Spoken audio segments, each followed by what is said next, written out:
James Doyle here. I'd like to invite you to follow me on my journey to learn from race car drivers, builders, and CEOs of today's automotive industry on what tomorrow's technology will bring. Cars are awesome!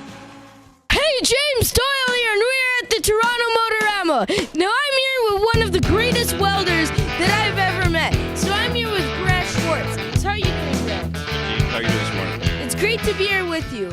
So now I hear a lot of such incredible things, but let's go back to the beginning. Is there anything from school that encouraged you to be in this industry? Absolutely. Even before school, my godfather was a welder, and he kind of got me into it.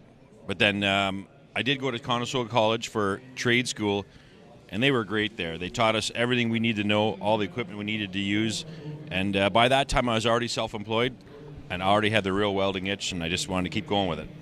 Well, that's super cool. So now, a few years ago, you were actually on the TV show Vegas Rat Rods. So tell us about your experiences on that. That was a lot of fun. It's something I never expected I'd ever get a chance to do, to be on TV, and it was a whole different world. I'm used to working in a shop by myself and just plugging away, and now there's cameras in your face and people telling you what to do and when to do it, and 15 other guys. So it was quite an eye-opener, and it was a lot of fun. I got to meet some really cool people and do some amazing things, and it's all caught on TV. Safety is a big, important part of welding. And now a lot of people might be welding not correctly, and they might not be playing it safe, you know what I mean? Mm-hmm. So what are some of the most important safety features and safety things that you need to do before you start welding? Probably the most important thing is just to cover up. Cover all your skin, put long sleeves on, gloves, proper footwear. Eye protection is extremely important, and the proper welding mask. If you don't have the proper welding mask, you can ruin your eyes forever. Well, that is very true. So now, what's the difference between welding masks and, regular welding goggles? Because there's different prescriptions for different welding masks. Absolutely. Whenever you're working in a shop, you should always wear just a good pair of clear safety glasses. When you get into welding, there's different shades. And typically we weld between number 10 or 11, depending whether you're welding aluminum or stainless, or how high the amperage is, which means how bright it is, basically. Yeah. And if you're doing oxyacetylene, you can go down, I think, as low as 6 or 7. But it's always better to err on the side of caution, because your eyes, you only get one set. They're really important. Yeah. You got to keep them as long as you can. Well, as you said, it's important to have really good footwear. And I'm actually sponsored by Mellowalk, who has great footwear and great steel toes. It's extremely important. I feel naked if I go in the shop without a pair of steel toes on. There's so many things that can go wrong. You drop one thing on your toe and you're hobbling around for the rest of your life. Yeah. So now with your career and your life, right, you get a lot of projects. You do a lot of projects. You're working on so many different things. But you're not always doing it by yourself, right? So how important is teamwork in this industry? I do actually work by myself most of the time. However, Yeah. I do have help from some good friends and a couple other local businesses. And it's always, teamwork is great in any sport or business. If you have people working with you, if you can get good employees and good customer relations, things go way better. So organizing and teamwork are massive.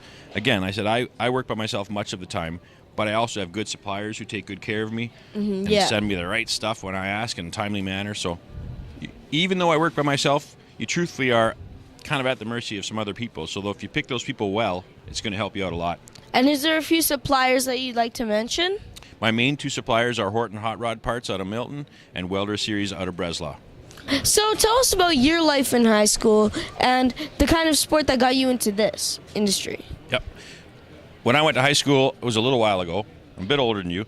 But anyways, shop classes were still very predominant, which is great. I spent a lot of my time in the shop classes and got a real itch, so I did some auto mechanics, some auto body, some welding, some woodworking. And I love to get my hands dirty and get my hands on, which is really important. So I kind of had a good start to this. So by the time I was done high school, I was already working in a local welding shop. So kind of things just progressed along, and I kept going, and I had I was lucky to have a good start. So now getting into a few of the technicals of welding and getting into different classes of welding, just for example, the steel frame in this incredible dragster right here. Welding is very important in this car especially, but what kind of welding would you use on different types of metals and tubes? And what kind of tubes would you use for frames? Yep.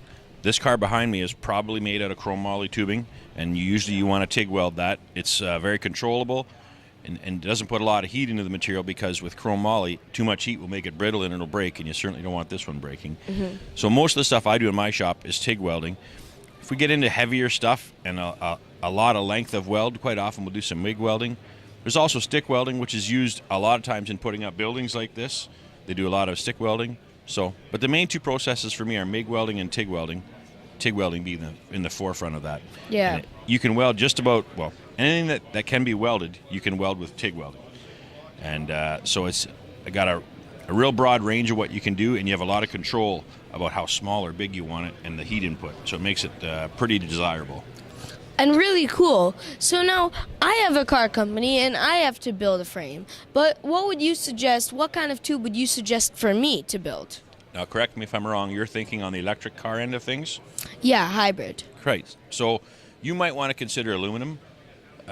You want it lightweight probably, and strong. So aluminum would probably be a good way to go. It's a little harder to work with, a little more time consuming, but I think for the end product that you're looking for, it might be what you're after. Absolutely. And the name of my company being Doyle Longevity, we would take any time just to make a really good product. I think it's worth your time to do it right the first time. It's only going to benefit you in the long run and create a better product, which will keep the customers coming in. Absolutely.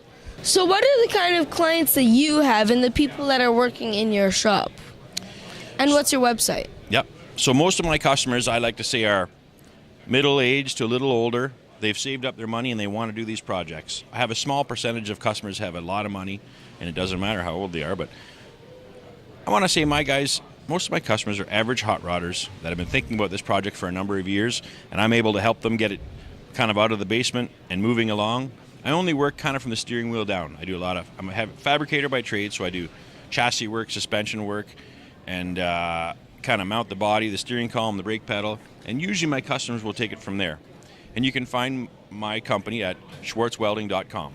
So your godfather got you into this industry, and also it's really about the youth and being in shops and all that, and it's about family. So tell us about that. Yep.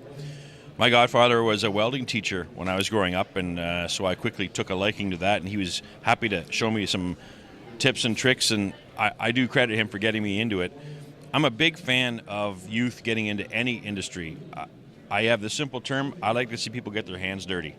And there's no better way to learn than by doing things. We still need to read books and get all kinds of information, but if you want to learn how to weld, the best way to do it is to start welding.